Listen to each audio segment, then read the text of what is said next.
What's up, y'all? Hope y'all doing good. I'm Anthony K. Thomas, and welcome to Wrestling with Rumors. Welcome, everyone. So, before we get started on everything that will be Wrestling with Rumors this week, as I always say on every episode, every rumor that I am about to read is exactly what it is. It is a rumor. We can speculate as widely as we want, but until it is proven fact or we see it happening on TV, remains what it is, a rumor. So with that, let's get into a new episode of Wrestling with Rumors. All right, so Will Ospreay is likely out for a long time, and Swerve Strickland is out for some time, per David Meltzer in the Wrestling Observer newsletter. I would imagine the injuries that they have sustained and the surgeries that are coming up for them, that they would be out for a while. So we might not see them back on TV, hopefully, until sometime in 2026.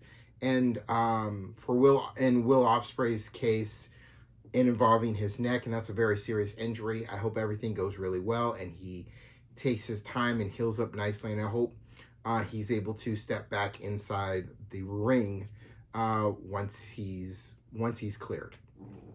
Bodyslam.net claims WWE officials are very impressed with Ludwig Kaiser for how well he's done playing the role of El Grande Americano.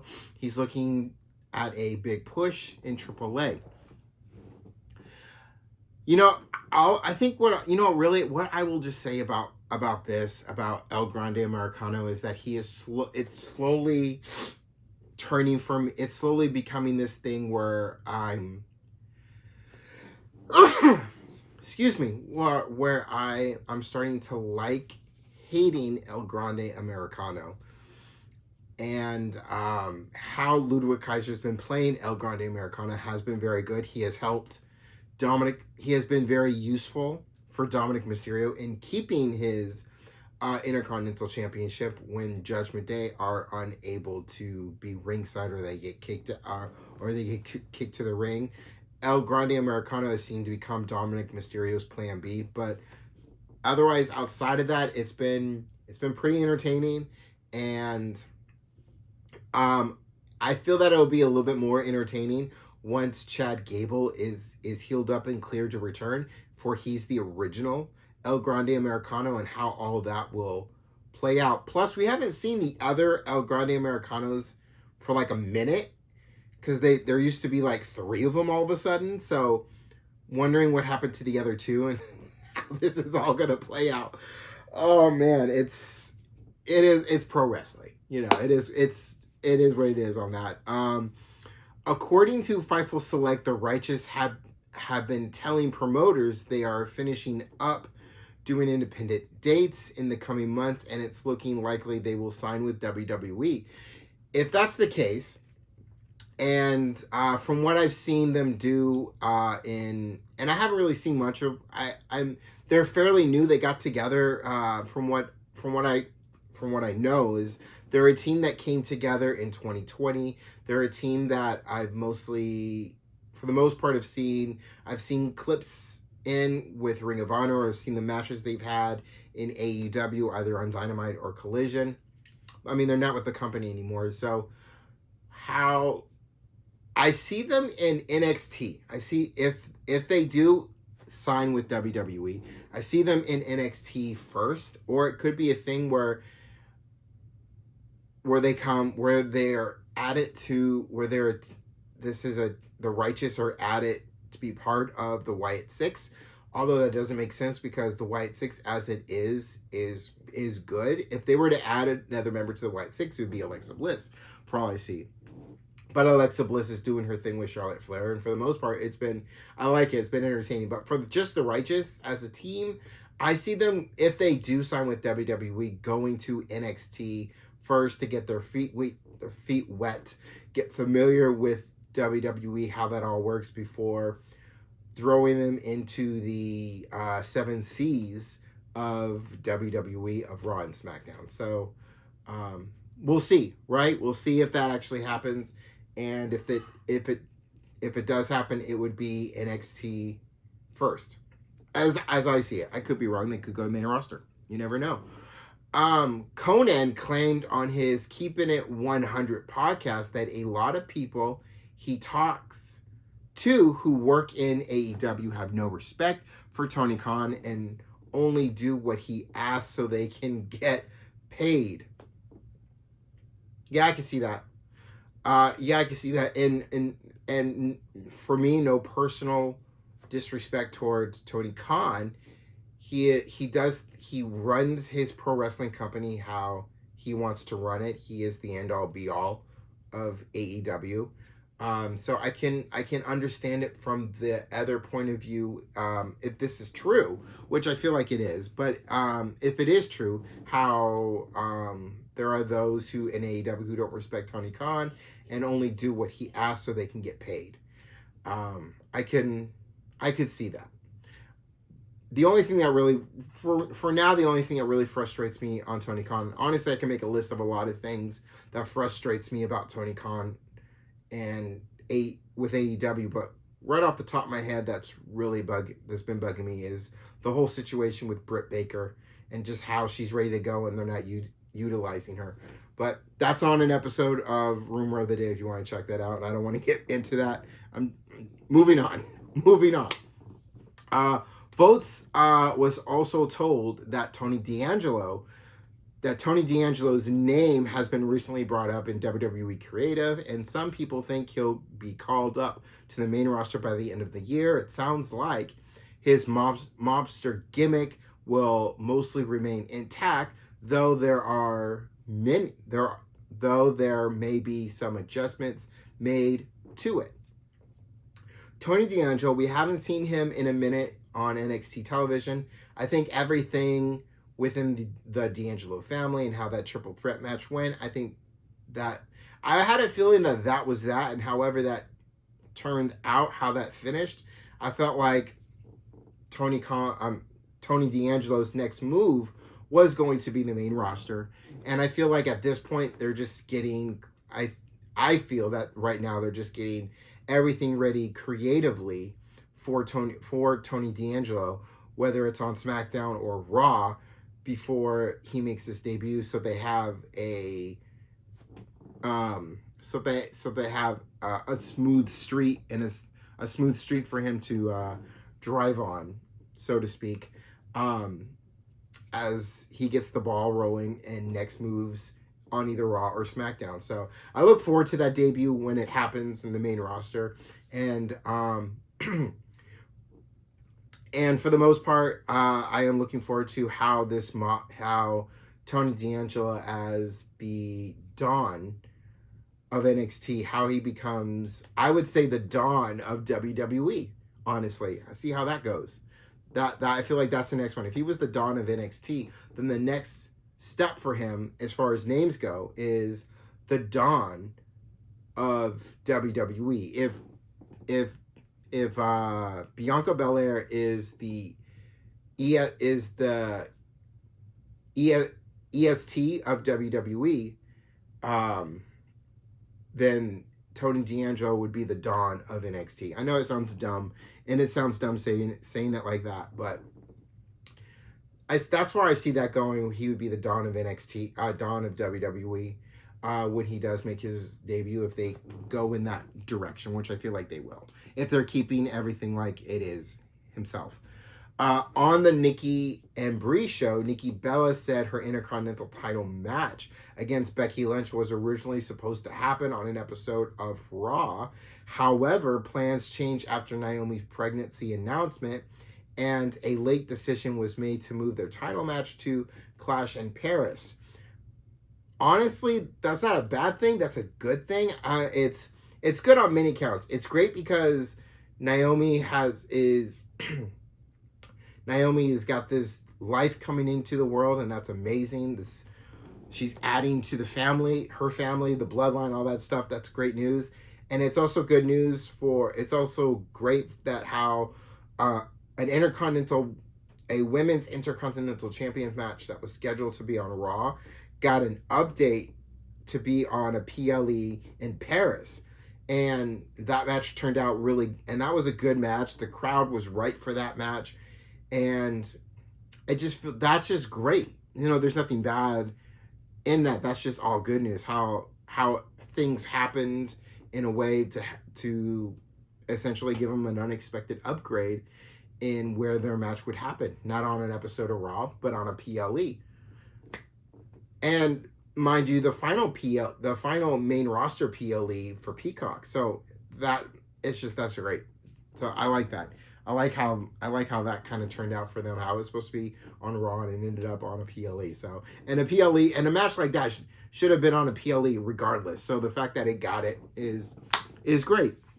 For what it's worth, WWE Observer Radio's Dave Meltzer believes WWE and AEW are probably in for a lot of record low ratings in the next 3 months. And that makes sense. That makes sense that would happen because you've got, in the next 3 months, all at the same time, we're going to have football, basketball, baseball with the World Series, and hockey as well. All four major sports at one point will all be on at the same time. So whether you're a fan of all of it, a fan of one or the other, the ratings for WWE and AEW during that time in those 3 months. So I would say, yeah, in those 3 months, it makes sense because football, basketball, baseball with the playoffs and the World Series, and hockey as hockey's getting their season started, basketball as the NBA is getting their season started in October, football, which is happening now. So yeah, it's a lot of sports going down for the next 3 months. All of it's going to be on at the same time. So that makes sense. And it's not a bad thing because for the most part, you got SmackDown's on USA Network. That's on Friday night. So there you go. You got your Raw that's on Netflix. There you go. And everything else in between. So nothing to worry about. Everyone's going to watch what they want to watch. Hey, so that's the rumors. A few things I want to talk about before I say peace for this week's episode of Wrestling with Rumors. First off, let's go back to last week's episode of Monday Night Raw, how that ended, and I want to play some things out. So Raw ends with the Vision leaving Jey Uso and LA Knight laid out. And then towards the end of that episode of Monday Night Raw, Jimmy Uso comes out to aid his brother, and Braun and Bronson leave the ring. They ain't gonna mess with that because Jimmy is coming out with a steel chair. They ain't gonna want any of that. And when we get to that, you hear Jey Uso saying, I need you, I need your help.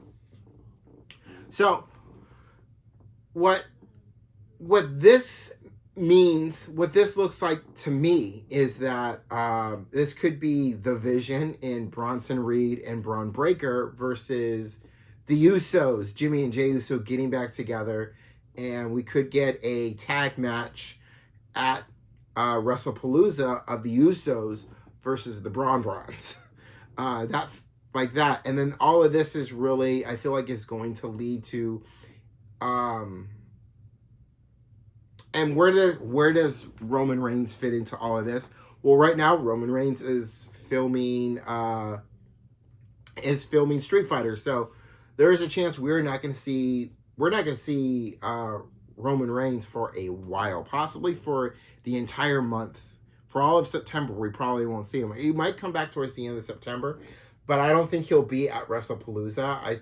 I think we're thinking more like Crown Jewel, and some other things have happened in the course that are kind of me questioning where exactly Roman Reigns fits in all of this. I do feel like it's going to be a minute before Roman Reigns handles any unfinished business with Seth Rollins, because Seth Rollins, he's busy right now. I feel that Roman Reigns' attention now that it stays on the Vision, but on the Braun. So like, he handled Bronson Reed. That was a good match at Clash in Paris. So I feel like the next thing would be a Roman Reigns versus a Braun Breaker, possibly.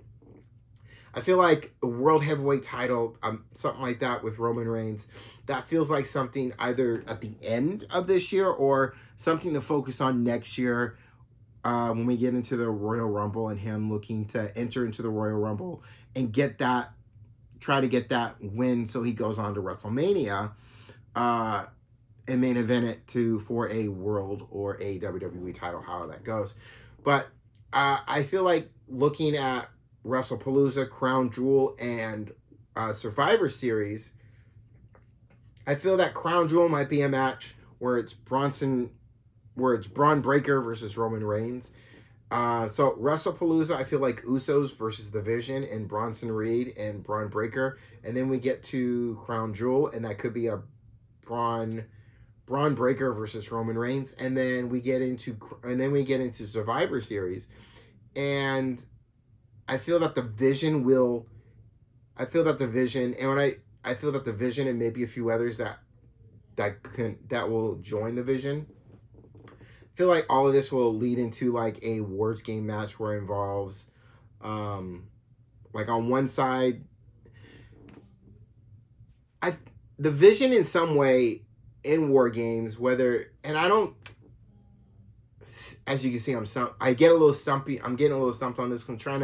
There is so much going on that I feel that the Vision in a War Games match feels like it's possible, but seeing Roman Reigns and CM Punk once again working together, it feels like how do we get to there again if we're going to do that again, or is it a thing where does Seth Rollins even have the world championship when we get into Survivor Series? I'm like just straight up trying to think of it as I go on. So I think, and I love doing this. I love like right in the thick of it, just trying to think it out. Don't have it all planned out, just trying to go with it. I feel that maybe not War Games. Maybe War Games is for something else, and the Vision is going after tag titles. Possibly, it could be like it's gonna go a different way. It feels like it might be. Oh man, I think I'm just gonna leave it because I don't want to take up too much of your time. I don't know I've taken up a lot of your time, and I'm trying to go at it right now, but I'm just feeling stumped in how it goes because there's like a million and one ways that it could go, and it's all in that's going, and it's like it's a lot. So moving on to the next thing. I'm gonna move on to the next thing, and then maybe later on in the week during an episode of Rumor of the Day, maybe instead of doing a rumor, I'll come at it and I'll have it all better planned out. Maybe. So Wrestlepalooza is shaping up to be a good show. It's looking pretty good. So far confirmed, we got Stephanie Vaquer versus Io Sky for the women's world title.